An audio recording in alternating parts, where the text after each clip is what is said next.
What's up? My name is Christian Kramme. I grew up Mormon with cannabis.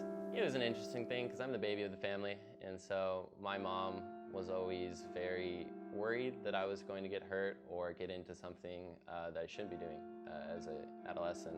When I actually started actively using cannabis when I was younger and got a medical card when I was 18, it was something that she particularly and a lot of my sisters really never supported. My dad didn't in the beginning either. I overcame that by basically showing them, hey, I'm going to use cannabis. This is a medical effect it's doing, and I'm going to keep all my grades up.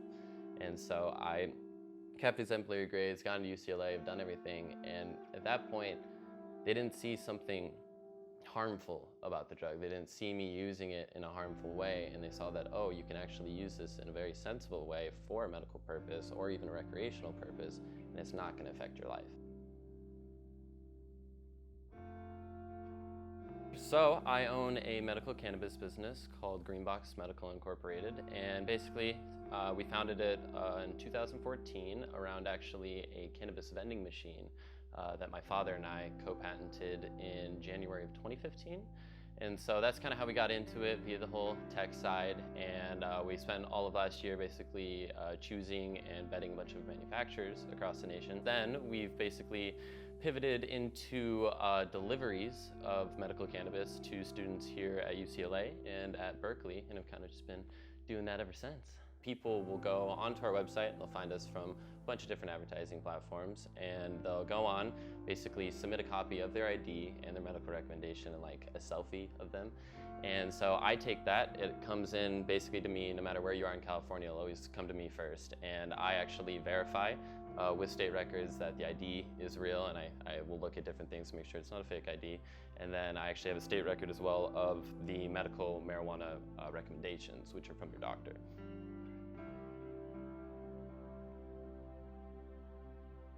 In 2012-ish or so, I got pretty ill with a gastrointestinal disorder that basically I thought I was allergic to everything that I was eating. I had started kind of using a lot of medications that were different stomach things that the doctor was giving me, and I had actually tried cannabis just out of the blue, kind of with friends when I was younger. It was really helpful in making me eat, because my biggest problem was I had no appetite. And my dad particularly saw exactly what was going on, saw what happened with cannabis and how much my health improved, and we started a company literally months later.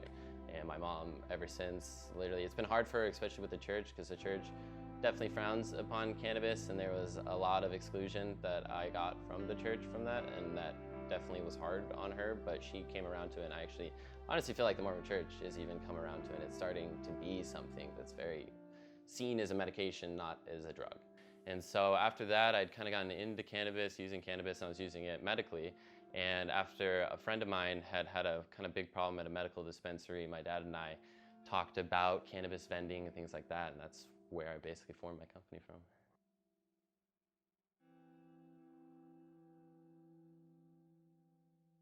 Not gonna lie, we looked basically at the red box and we went, wow, what if they sold cannabis next to it? And my dad was like, they'd call it the green box. And I was like, that's funny. And then we were just like, wow, I really, we went around with different ones like bud box, things like that. So we were like, oh, green box sounds way cooler than that. So we definitely went around with that, but a lot of it is also with the green in obviously marijuana, but eco-efficiency. If you can vend a bunch of cannabis products, you can vend things like pills and pharmaceuticals.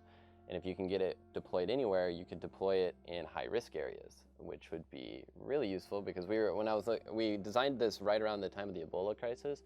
And so a huge problem I was seeing with Ebola is the doctors were dying. You go send doctors there and they get Ebola. Well, you can't give a machine Ebola.